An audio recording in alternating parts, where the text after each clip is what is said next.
Welcome back, students.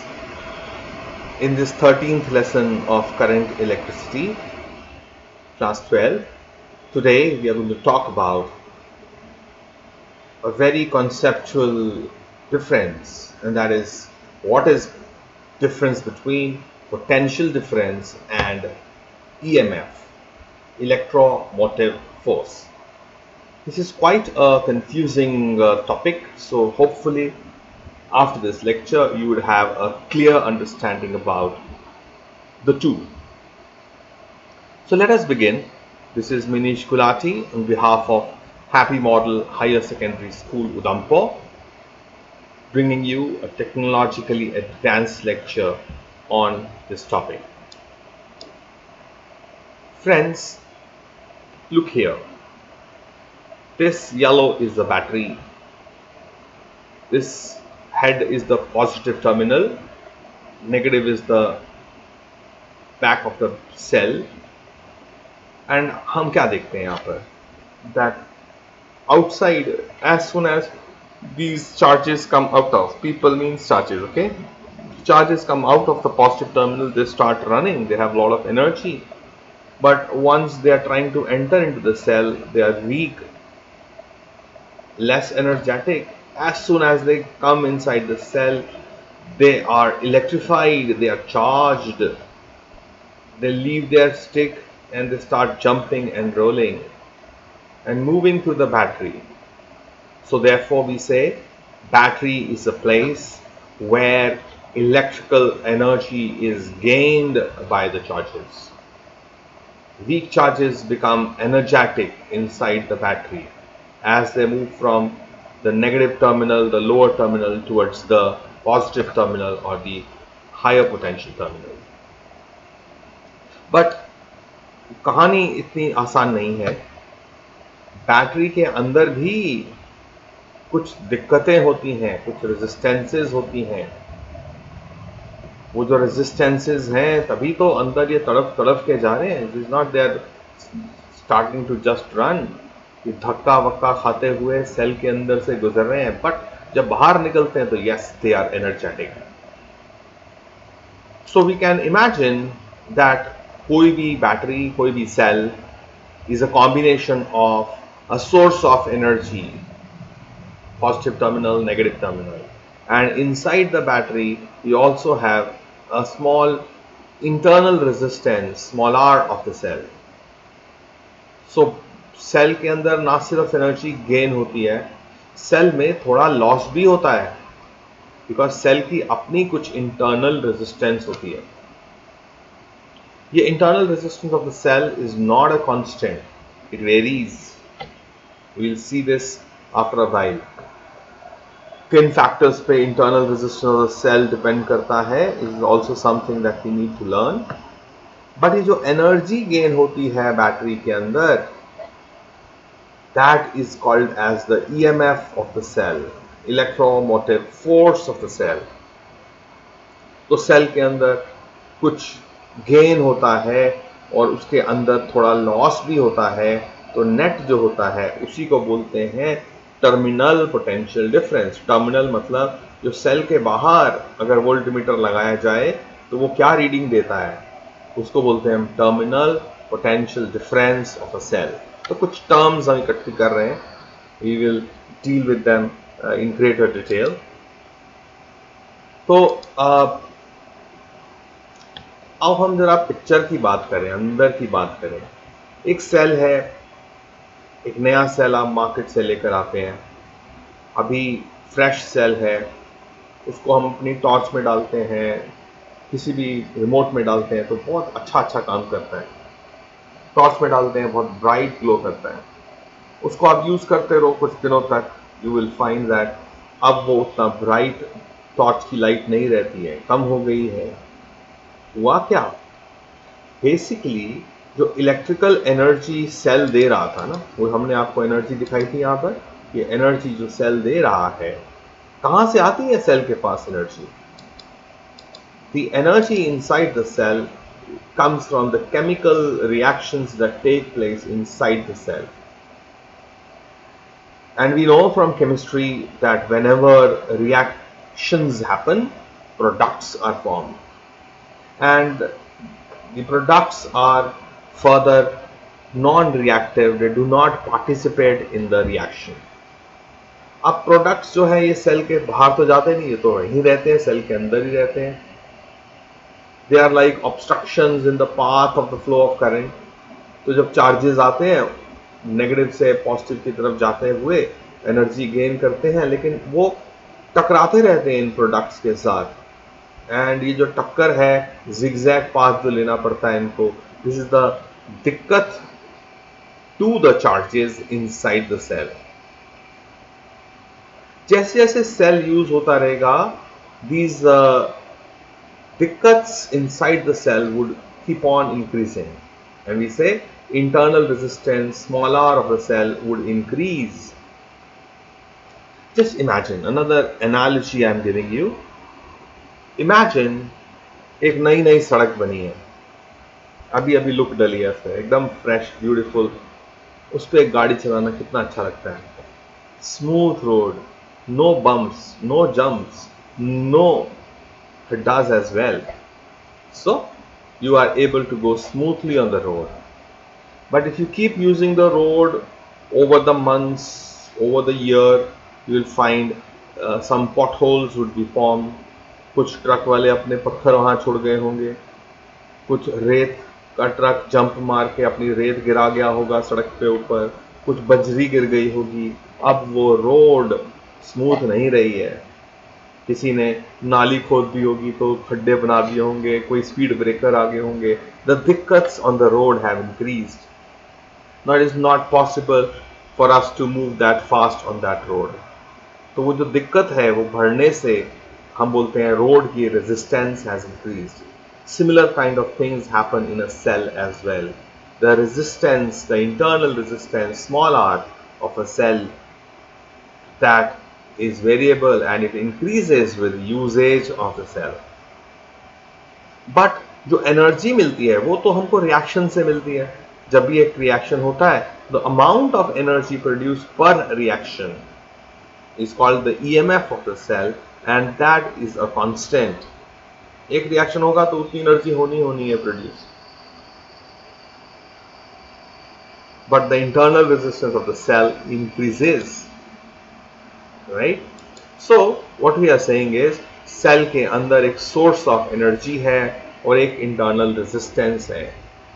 अगर इस cell में से करंट कुछ I फ्लो कर रहा है तो I into small r would be the loss inside the cell. इसी वजह से सेल थोड़े वार्म हो जाते हैं यूज करने से. Heat produced on interacting with the resistance small r, and therefore बाहर जो मिलता है हमको, नेट जो बाहर मिलता है is the gain. Gain is E. EMF, loss is capital I into small r, that is the potential difference. तो बाहर जो मिलता है that is the potential difference of the cell. So a cell is a combination of energy source and some internal resistance losses as well. Resultant net available outside the cell is what is called terminal potential difference of a cell. Right? Things are starting to make a little sense to us. तो देखिए, let us suppose हमारे पास एक battery है of EMF E, उसकी internal resistance है R, और हम बाहर पढ़ते हैं उस पर लिखा हुआ है 1.5 वोल्ट. वोल्ट मीटर से चेक करते हैं तो ये भी 1.5 वोल्ट आ रहा है. तो 1.5 volt is the energy terminal potential difference on the terminals of the cell, external points of the cell. और यही पोटेंशियल डिफरेंस हमको मिलेगा एक्सटर्नल बल्ब और रेजिस्टेंस में भी. लेकिन अगर 0.1 volt, suppose 0.1 volt is the loss inside the cell due to internal resistance, इसका मतलब यह है कि ईएमएफ तो डेफिनेटली 1.6 रहा होगा. सेल ने तो 1.6 volt of potential difference create किया होगा, लेकिन कुछ लॉस ऑफ 0.1 वोल्ट अंदर ही हो गया, तो बाहर कितना मिला? हमको मिला 1.5 वोल्ट. सो जैसे जैसे हम सेल को यूज करते हैं उसकी इंटरनल रेजिस्टेंस इंक्रीज करती है, and therefore we say that the right? So we say that the overall resistance of the circuit would change. यहाँ पे देखते हैं सर्किट को, ये सर्किट को हम जरा स्टडी करें। चार्जेस यहाँ पॉजिटिव से निकले, ए से बी गए, बी से कैपिटल के थ्रू गए, फिर सी से D, and they pass through this internal resistance small r. So small r or capital R, they are in series because there is only one path for the flow of current, and that same current passes through capital R and the same current passes through small r. So current suppose I है circuit में, तो हम क्या बोलेंगे, source of energy is E, Ohm's law बोलता है current is equal to EMF upon resistance, voltage upon resistance, V is equal to IR, I is equal to V by R।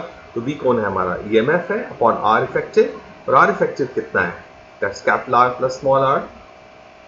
So cross multiplying I get E is equal to I capital R plus small r। Open करता हूँ इस bracket को, तो I get EMF E is equal to I capital R plus I small r। Now I capital R according to Ohm's law is the voltage available to the external resistance R। Cell के बाहर Ohm's law बोलता है V is equal to IR, तो IR की जगह मैं V लिख सकता हूँ plus I into small r। So we see law of conservation of energy के हिसाब से भी the total energy gained EMF E does two things, provides potential difference capital V to the external circuit and also takes care of the loss taking place inside the cell against the internal resistance small r of the cell।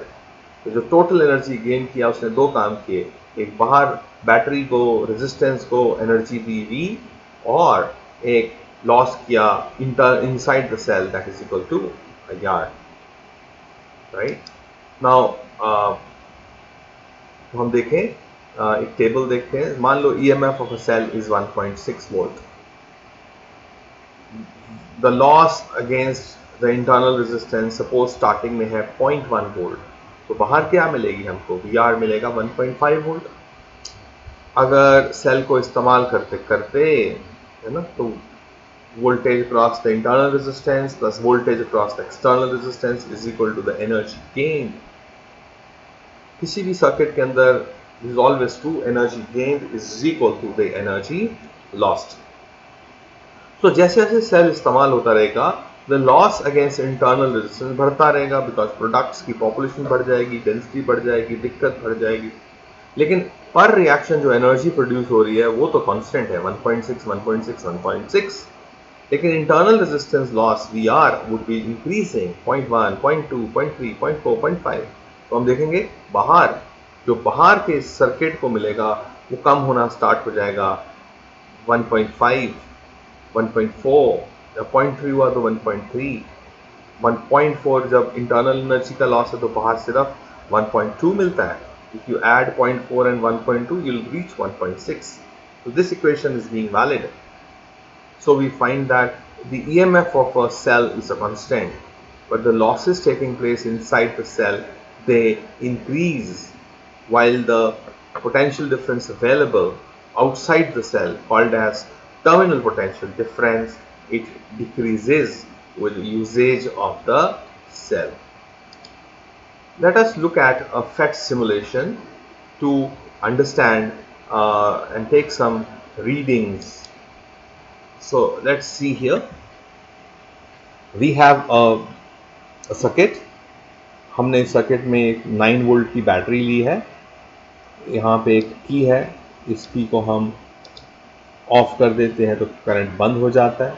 यहाँ पे एक हमने digital ammeter लगाया है, अब current flow नहीं कर रहा है तो 0.00 एम्पियर। एक बल्ब है 10 ओम का, एक नई फ्रेश बैटरी है ये। Let me switch on. अब आप देखो इस समय करंट फ्लो नहीं कर रहा है, बैटरी 9 वोल्ट की है, हमारा वोल्ट मीटर भी रीड कर रहा है 9 वोल्ट, करंट फ्लोइंग इज 0। तो जब करंट नहीं फ्लो करता सर्किट में तो इंटरनल रेजिस्टेंस के अंदर से भी फ्लो नहीं करना पड़ता उसको। तो ये जो है, जो वो बैटरी जो भी मेजर कर रही है, that is the the EMF of the cell, that's maybe say 9 volt. On करते हैं इसको, अब ये करंट फ्लो कर रहा है, अब देखें करंट इज 0.9 एम्पियर इसमें से फ्लो कर रहा है, बल्ब कुछ ग्लो कर रहा है, राइट.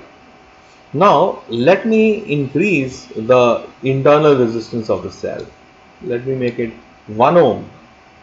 अब 1 ohm किया तो आप देख सकते हो सेल अब क्या बन गया, 9 वोल्ट EMF और 1 ohm इंटरनल रेजिस्टेंस. दो चीज़ें सेल के बारे में बतानी पड़ती हैं, कितना EMF है और कितनी इंटरनल रेजिस्टेंस है. तो EMF अभी भी 9 वोल्ट है, इंटरनल रेजिस्टेंस 1 ohm है. पोटेंशियल डिफरेंस टर्मिनल बाहर कितना मिलता है, सेल के बाहर जो मिलता है अब वो सिर्फ 8.18 वोल्ट मिलता है. एक और बढ़ाता हूं, देखो क्या होता है. अब मैंने इंटरनल रेजिस्टेंस बढ़ा दिया, 2 ओम कर दिया. अब आप देखो करंट जो है कम हो गया, 0.75 एम्पियर हो गया, दिक्कत बढ़ गई है. टोटल दिक्कत of the circuit is now 10 + 2 12 ohms. Terminal potential difference has reduced from 9 volt to 7.5 volt. थोड़ा और बढ़ाता हूं, 3 ओम किया, टर्मिनल वोल्टेज देखो कम होती जा रही है. और बढ़ाया, 4 ओम किया, टर्मिनल वोल्टेज कम हो रही है. लेट मी मेक इट 5 ओम. अब आप देखो 9 वोल्ट EMF है, 5 ओम इंटरनल रेजिस्टेंस है, external battery is showing us only 6 volt, right.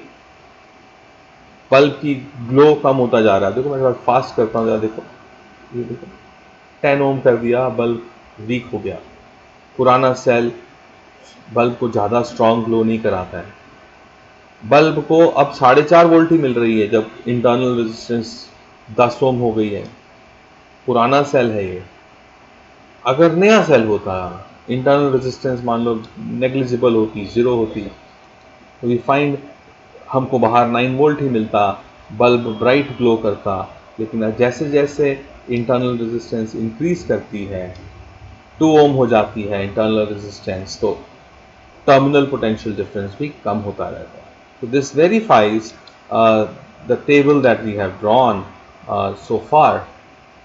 Yeah, this table that we have drawn, that EMF is a constant, but loss of energy across internal resistance increases with usage, and the voltage available to across the cell at the terminals of the cell decreases, right.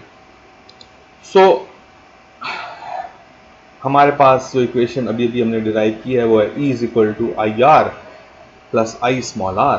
ठीक है आपने अभी तक. तो आप देख सकते हो ये IR तो पॉजिटिव है, कुछ ना कुछ लॉस तो होएगा. तो हम देख सकते हैं कि EMF कब मिलती है, जब ये लॉस को पोटेंशियल डिफरेंस के साथ ऐड करते हैं. इसका मतलब EMF of a cell must be greater than the terminal potential difference of a cell. तो normally this is what is true. अभी हमने सिमुलेशन में भी देखा EMF 9 थी, लेकिन टर्मिनल पोटेंशियल डिफरेंस वेरी करता है जैसे जैसे इंटरनल रेजिस्टेंस बढ़ती. लेकिन अगर करंट जाए ही नहीं सर्किट में से, करंट जाए ही नहीं, ऑफ कर दें इसको, ऑलराइट. तो अब देखो इंटरनल रेजिस्टेंस है इसकी 2 ओम, लेकिन करंट तो फ्लो नहीं कर रहा, इसलिए अभी ये जो रिकॉर्ड कर रहा है वो 9 वोल्ट ही कर रहा है. जैसे ही मैं करंट को ऑन करूंगा, अब देखो अब ये 7.5 वोल्ट कर रहा है. तो जब करंट चलता है तो टर्मिनल पोटेंशियल डिफरेंस और EMF की वैल्यूज अलग अलग हो जाती हैं. तो जैसे ही ऑफ करता हूं मैं इसको, तो हम पाते हैं ये बात, that when I is equal to 0, then this term becomes 0 and E becomes equal to V. This teaches us something interesting. How do you find the internal resistance of a cell? अगर हमको cell का EMF पता हो, हमको उसका potential difference पता हो, तो हम इस इक्वेशन में क्या करेंगे, ट्रांसपोज करेंगे V को, तो आएगा मेरे पास E - V = IR. I को क्रॉस मल्टीप्लाई करेंगे तो हमारा इंटरनल रेजिस्टेंस हो जाएगा E - V/I. This formula will be useful for us when we learn how to use a potentiometer in our next classes, part of our practical as well. So we learn that the internal resistance of a cell किन factors पे depend करती है, तो chemistry हो जाए. Internal resistance of a cell, it depends on the distance between the two electrodes of the cell, directly proportional.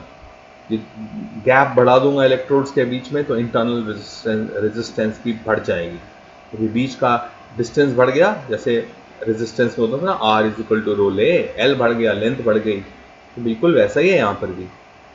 Internal resistance is inversely proportional to area of cross section. Area of the plates बड़ी कर दूंगा, बड़े बड़े electrodes बना दूंगा तो दिक्कत कम हो जाएगी. और रो की जगह हम यहाँ यूज करते हैं resistance is directly proportional to the concentration of the electrolyte. Electrolyte की concentration ज़्यादा होगी तो resistance भी ज़्यादा होगी, because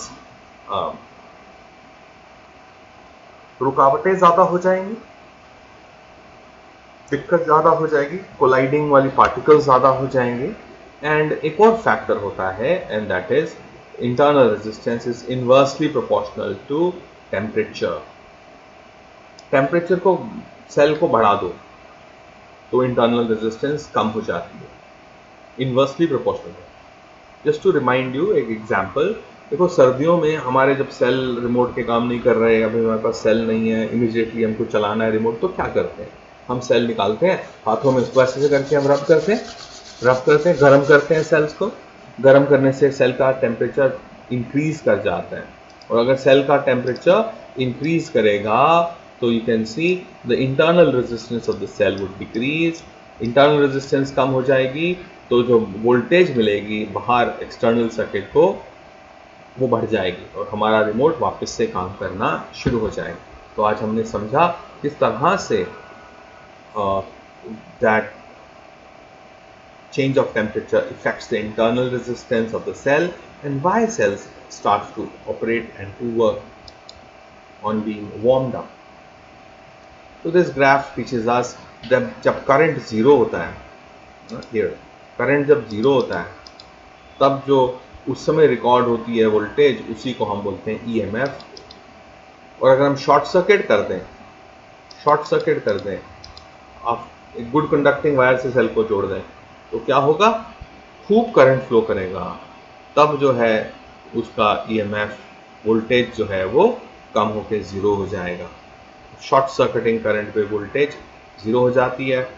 और ये जो ग्राफ है डाउनवर्ड स्लोप है, ये ग्रेडियंट है change of voltage with current, that is the measure of internal resistance R of a cell, right. तो ग्राफ से अगर हमने इंटरनल रेजिस्टेंस ढूंढना हो तो हम इस तरह का एक्सपेरिमेंट कर सकते हैं. नाउ डिफरेंस क्या है, what is the difference between EMF and terminal potential difference. So students, हमने पढ़ा कि जब सर्किट में करंट फ्लो नहीं करता है, अब जब सर्किट में करंट ही नहीं फ्लो करता तो उसमें कैपिटल R और स्मॉल r के होने का कोई फर्क ही नहीं पड़ता. सो उस समय जो रीडिंग आती है, जो हमने आपको सिमुलेशन में भी दिखाई, उसी को तो बोलते हैं हम EMF E. So when I is equal to 0, EMF is equal to E. It is the maximum potential difference when current flowing through the circuit is 0.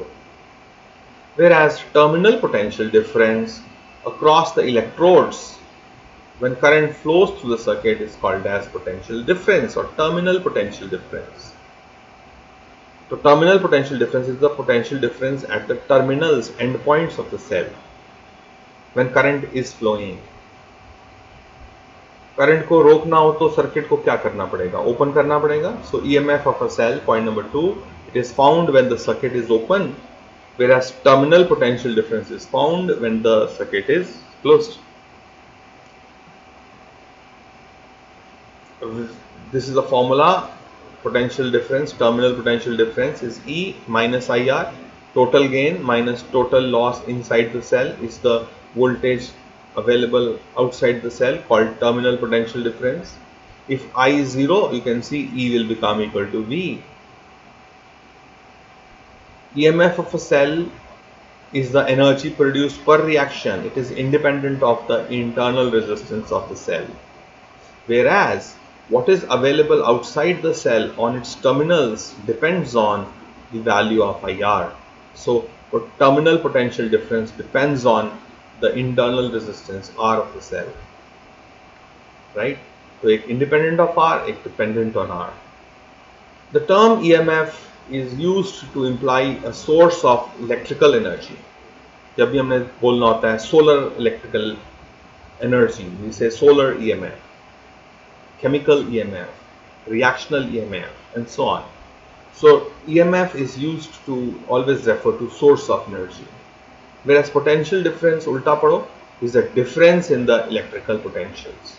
Potential difference is the ulta बोलोगे तो difference of electrical potentials. किसी भी दो points के बीच में हो सकता है.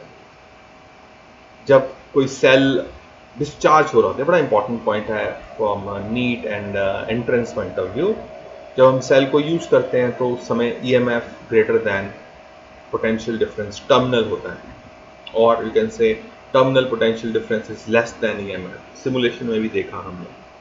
जो नहीं देखा वो बात ये है, जब आप सेल को चार्ज करते हैं, हमारी मोबाइल फोन की बैटरी को चार्ज करना हो, मोबाइल फोन की बैटरी 4.5 वोल्ट की होती है.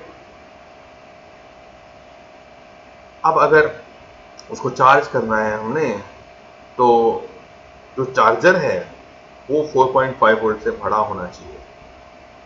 हमारा USB चार्जर्स होते हैं, USB 5 वोल्ट देता है, तो 5 वोल्ट 4.5 वोल्ट को कर सकते हैं. तो external voltage applied, charging voltage applied is should always be greater than the EMF. जिसके पास कुछ ज्यादा होता है वही तो दे सकता है उसको, जिसके पास उससे कम होता है.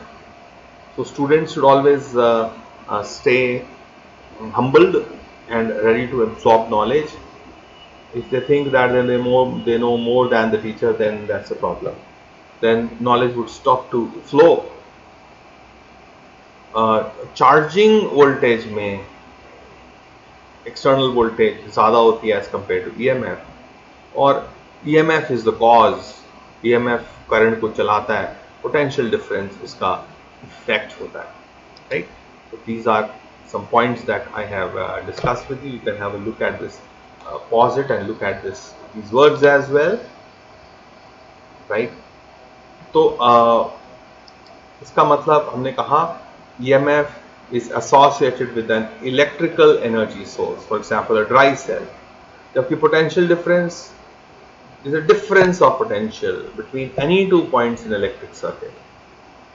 EMF के लिए पूरा सर्किट होना जरूरी है, क्लोज सर्किट होना जरूरी है, जबकि पोटेंशियल डिफरेंस के लिए सिर्फ 2 पॉइंट्स ही होने चाहिए. ये 2 पॉइंट्स के बीच का पोटेंशियल डिफरेंस है ना, जैसे हमने सिमुलेशन में बात किया, ये 2 पॉइंट्स का. अगर मैं यहाँ चेक करता, ऑन करता हूँ इसको, रुको, राइट. अभी यहाँ पर कितना है, let us see first, 7.5 volt. Okay, this is the terminal potential difference. EMF 9 volt. यहाँ चेक करता हूँ आप, मेरे बल्ब को कितना मिल रहा है, वोल्टमीटर चेक कर बच्चा, या बल्ब को भी 7.5, तो बल्ब को उतना ही वोल्टेज मिल रहा है. एक इकलौता बल्ब है ना, इसको उतना ही वोल्टेज मिलता है जितना टर्मिनल वोल्टेज होता है आउटसाइड द सेल, राइट. अगर मैं रेजिस्टेंस बढ़ाऊंगा तो आप देखो हमारा potential difference available is also decreasing, right. 6 हो गया, 10 करूंगा तो आधा ही हो गया, 4.5 volts, right. So friends, this is it as far as the difference between EMF and potential difference is concerned. I'll send you the notes as well, but lecture is important to understand. Notes are only for taking it down in your copies. The notes itself do not teach you everything till the time you understand and listen. So please be regular, be motivated, and work very hard. This is a very good time for students, I must say, because now the students are becoming self-dependent. Atmanirbhar students, that is what is the need of the hour. I wish you all the best and success in your life. Thank you very much. Bye bye. Minish Gulati signing off.